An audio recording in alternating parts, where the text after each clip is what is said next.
Assalamualaikum semuanya, kembali lagi di podcast Setengah Sayap. Kali ini dengan narasumber yang berbeda, yaitu siapa Bang? Indra. Bang Indra. Jadi guys, Bang Indra ini adalah dari YouTube horor ya. Horor. Channel Besok Pagi. Tentang apa nih Bang? Tentang cerita pendakian, khususnya pengalaman mistis yang dialami beberapa pendaki ya. Oke. Jadi kalau untuk kalian semua nih, para pendaki yang punya cerita mistis, boleh diceritain di channelnya Bang Indra, yaitu Besok Pagi. Besok Pagi. Betul.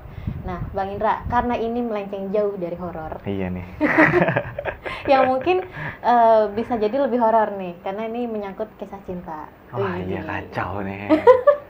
Ini kan setengah sayap, jadi setengah sayap itu filosofinya kayak kisah putus gitu. Kan ada sayap-sayap patah.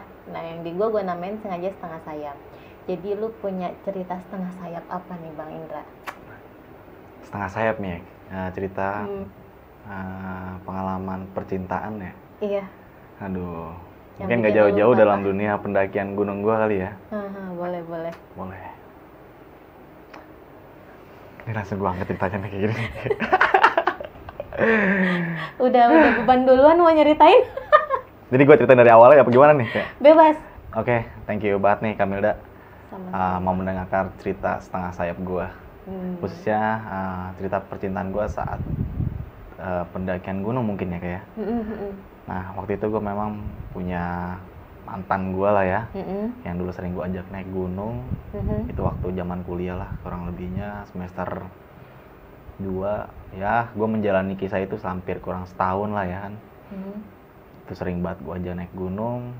Nah di situ gue, jadi di rumah gue itu ada suatu tongkrongan, ini dari tua-tuanya nih, dari senior-senior gue nih, mempercayai kalau misalkan kalau kita ngajak cewek ke gunung itu nanti bakal putus, khususnya gunung gede. Oke. Nah di situ gue dari dulu tuh gue nggak pernah ngajak pacar gue lah untuk ke gunung gede, karena gue masih mempercayai anjing gue ngeri putus nih, karena teman-teman gue itu yang ngajak ke gunung gede pasti putus. Iya. Nggak tahu kenapa, tapi menurut gue ini hal yang aneh, apa sih kata gue. Nah tapi di tongkrongan gue itu bahkan sampai senior-senior gue yang sampai tua-tuanya itu mempercayai itu ya kan. Nah kira gue ada punya cewek lah ya kan waktu kuliah nih. Karena kebetulan itu cewek gue sering gue ajak naik gunung juga, mantan lah ya sekarang ya. Nah gue pengen mematahkan mitos tersebut Dengan cara gue ajak dia naik ke gunung gede. Oke. Sempat gue diskusi sama teman gue namanya si Lele, gue mau ngajak bokin gue nih ke gunung gede. Serius lu, nanti putus lu gituin. Oh iya. Nah gue bakal matain mitos yang lu pada takutin nih saat pendakian gue nanti bersama bokin gue gituin kan ke si Lele. Kata ya udah, hati-hati aja. Nah setelah seperti biasa, emang gue itu pendakian udah gue rencanain jauh-jauh hari ya kan. Sampai pada akhirnya tibalah hari H keberangkatan nih. Waktu itu gue melakukan pendakian bersama Mange juga. Iya. Mange gue ajak karena gue lagi itu berdua, gak asik banget gue naik berdua doang nih. Ya udah Mange gue ajak, kebetulan mantan gue itu ngajak temennya juga, diajak juga tuh. Kira Mange sama temennya mantan gue dan gue sama bokin gue waktu itu. Kira kita mulailah berjalan nih, naik sepeda motor zaman kuliah ya kan. So sweet. Naik sepeda motor gue dari kampus waktu itu, kebetulan kita ngumpul deket kampus kosan si temennya bokin gue. Kita jalan lah ke Cibodas, karena kita naik gunung gede via Cibodas waktu itu. Sampailah di Cibodas itu kurang lebih malam lah, sekitar jam 2 malam kurang lebihnya. Mau pagi, karena kita mau berangkat juga udah terlalu larut malam jago. Jalannya santai banget, di tengah perjalanan suka berhenti-berhenti. Wah, ngeliat toprak berhenti. Jalan sedikit sampai Bogor. Wah, asik nih soto Bogor, berhenti. Kebanyakan berhentinya waktu itu. Kuliner ya kan. Ya udah, sampailah di Cibodas mau pagi lah, subuh.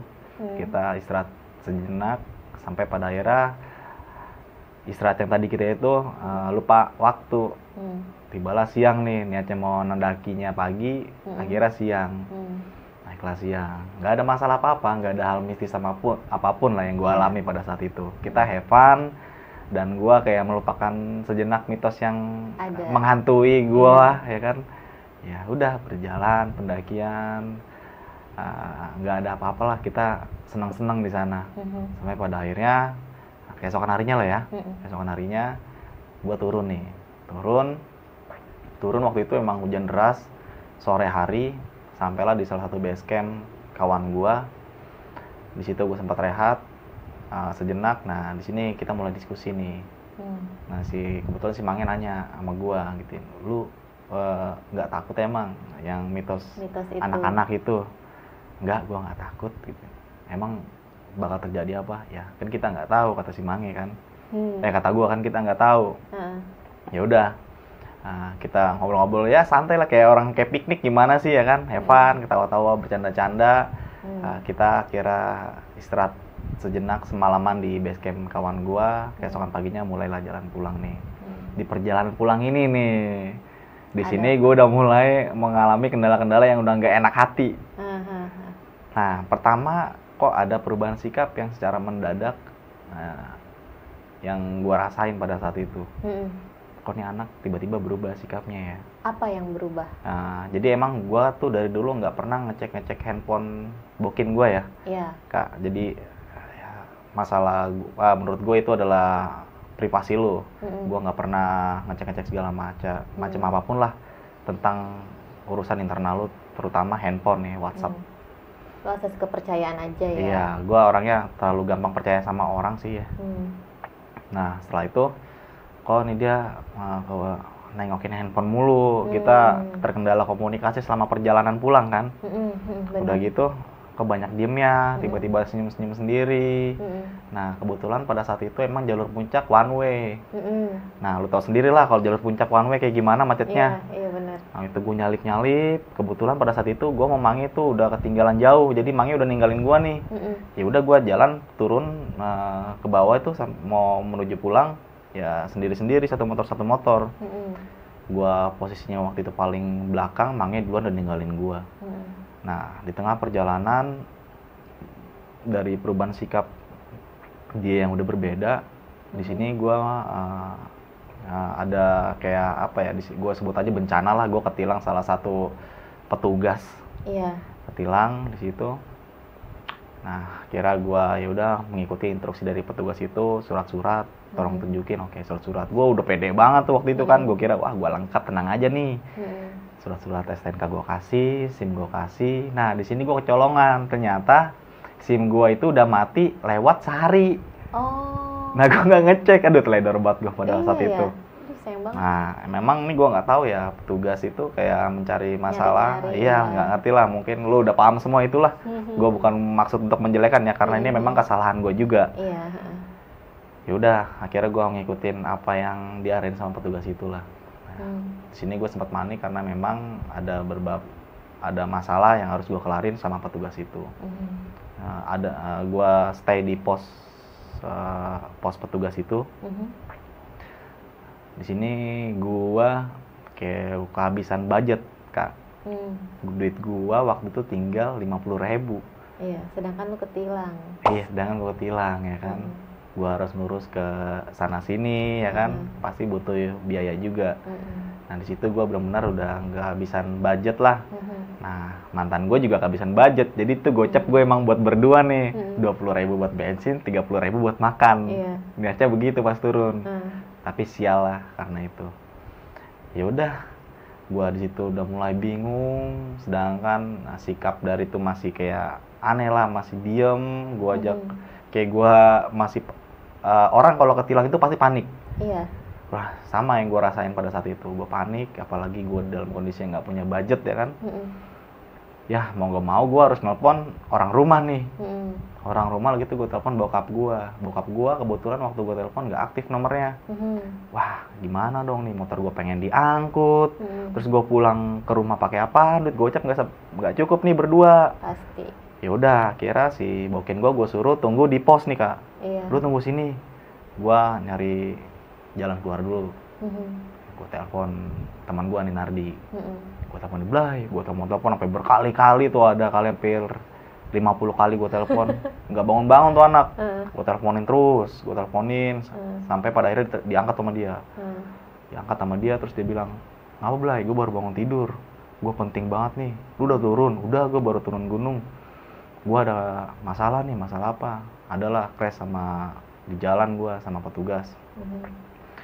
lu megang duit nggak gituin. Emang kenapa? Gue penting banget nih. Ya pokoknya nominalnya lumayan cukup besar ya. Gue minjem duit lu serius gue, ya udah gue minjemin duit bokap gue dulu dah.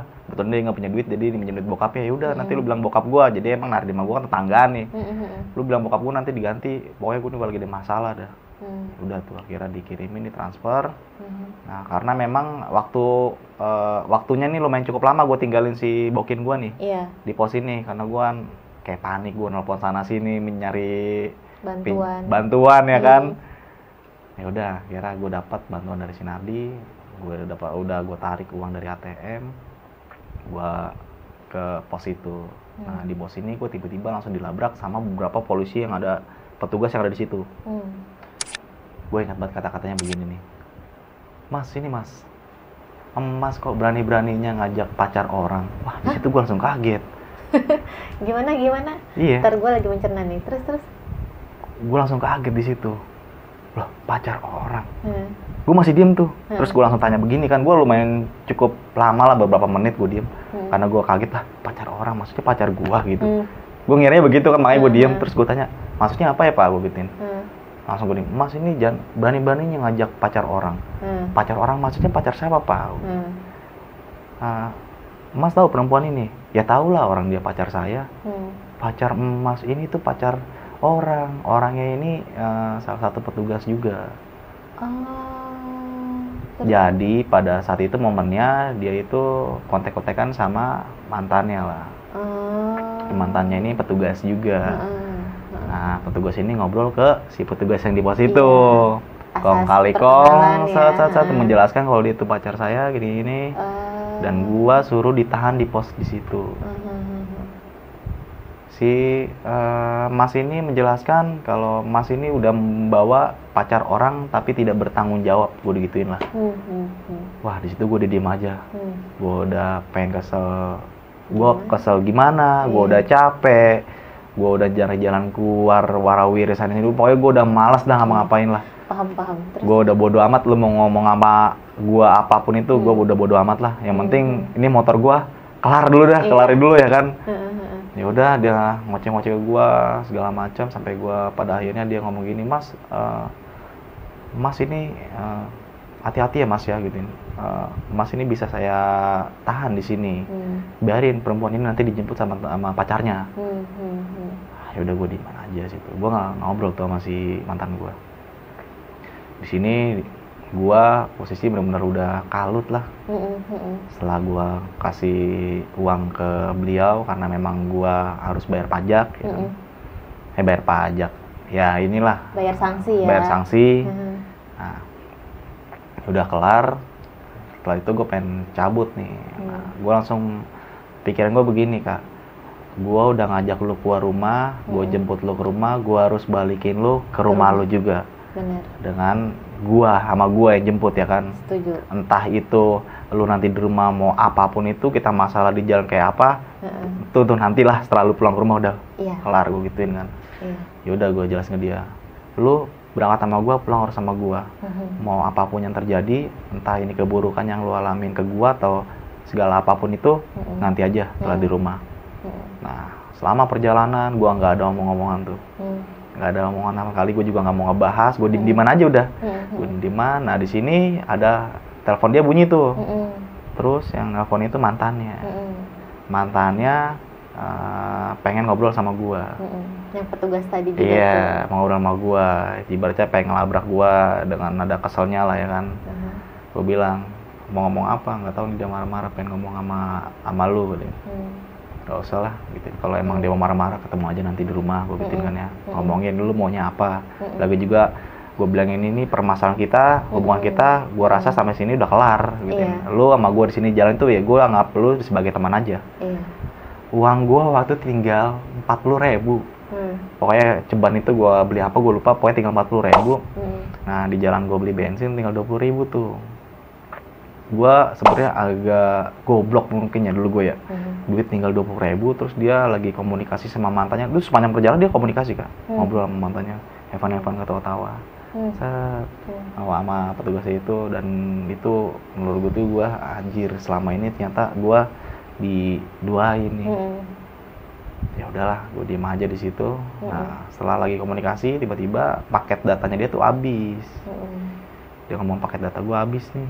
Gue boleh minjem duit lu nggak? 20.000-nya lu kasih? Iya, gue kasih 20.000 ke dia. Terus? Ya udah, dia beli paket data.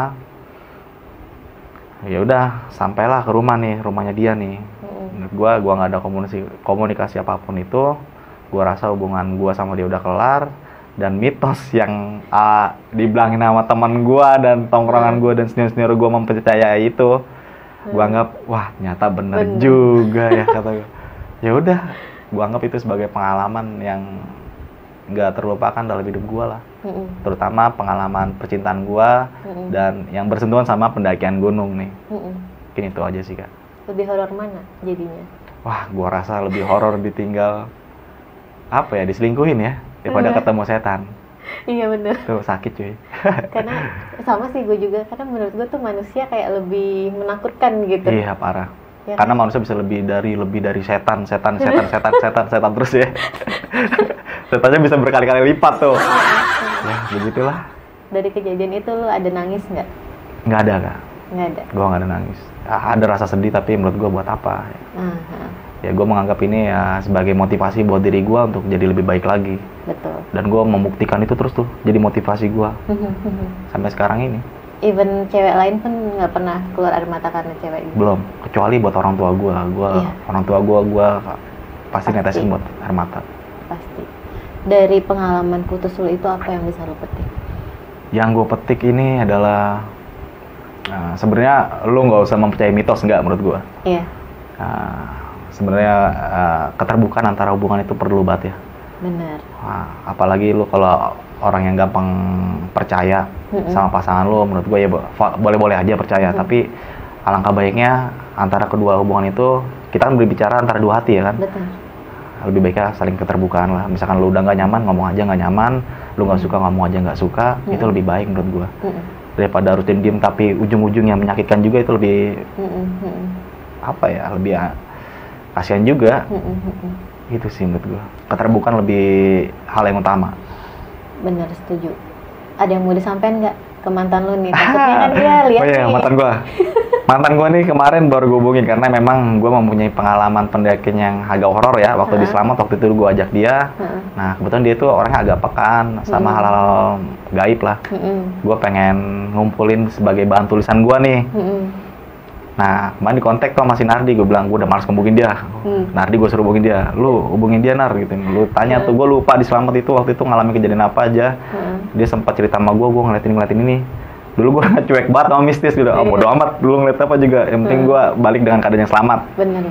Nah gue kontak dia, ternyata dia ada yang mau disampaikan sama dia. Yang terutama hal yang ini ya, mistis saat di pendakian di Selamat. Tapi dia baru mau lahiran. Dia si Nardi ngabarin gue nih, Kak. Ngabarin gue nih di screenshot WhatsApp-nya, nih dia baru mau lahiran. Anjir baru lahiran ya, perasaan kemarin baru nikah sekarang udah lahiran aja. Kata gue cepet juga. Terus anak-anak pada ngeledekin gue, dikira gue bakal baper. Enggak sih, biasa aja menurut gue. Bagus lah, lu bahagia dengan cara jalan hidup lu itu. Ada berapa tahun sih sama dia? Enggak sampai setahun gue, tapi kalau untuk kenal itu sebagai pertemanan lumayan selama masa kuliah ya. 4 tahun tuh. 4 tahun. Oke, berarti dia udah berkeluarga. Lu datang nggak ke nikahannya dia? Enggak. Kenapa masih sakit hati? Enggak sih, enggak sakit hati. Gua nggak jadi masalah, Kak. Kalau untuk masalah sakit hati itu belakangan lah menurut gua. Orang toh juga bagian orang kan kita nggak bisa maksain harus bahagia sama kita juga. Tapi dari cerita lu, gue ada satu penasaran nih. Biasanya kan kalau naik gunung bareng itu sikap orang ketahuan ya? Iya. Di gunung nggak ketahuan, maksudnya? Enggak. Bener-bener nggak ketahuan. Malah ketahuannya pas turun gunung ya? Pas turun gunung, gue tuh sama dia tuh suka bercanda. Banyak bercandanya ibaratnya. Seru-seruan lah, bayang sama dia apa-apa kita jahil juga, bercanda juga. Jadi kayak ngobrol serius aja, kadang suka bercanda. Jadi kalau ngobrol intens banget nih kayaknya jarang gitu. Karena suka banyak bercanda sama jahilnya. Oke, tapi dari cerita lu gue meng-highlight komunikasi itu penting sih. Penting. Bisa jadi dari sudut pandang dia adalah dia sebenarnya pengen putus tapi caranya seperti itu. Ya. Balik lagi ke komunikasi kan. Balik lagi ke komunikasi. Iya. kayak gitu. Terus nih ke depan, lu pengen hubungan yang seperti apa dan bagaimana sama pasangan? Gua sih sama pasangan nggak macem-macem Kak. Ibaratnya gua bukan orang yang terlalu wah juga ya kan. Ibaratnya nggak terlalu tinggi-tinggi banget. Dan gua memilih pasangan ya biasa-biasa aja. Dan berharap ke depan sih nggak ada kayak drama-drama kayak gitu lagi lah. Karena di fase gue ini bukan untuk main-main lagi. Betul. Ya kan? Betul. Fokuslah di masa sekarang tuh. Baca kalau misalnya 40 tahun lu bakal mempunyai usaha atau rumah segala macam ya kan. Berarti kalau misalkan umur kita 25 berarti masih ada sisa 15 tahun nih. Kalau misalnya 15 tahun cuma main-main perempuan doang nih, sayang gitu aja ya kan. Catat guys. Oke Bang Indra, thank you loh udah membagikan pengalaman setengah sayapnya.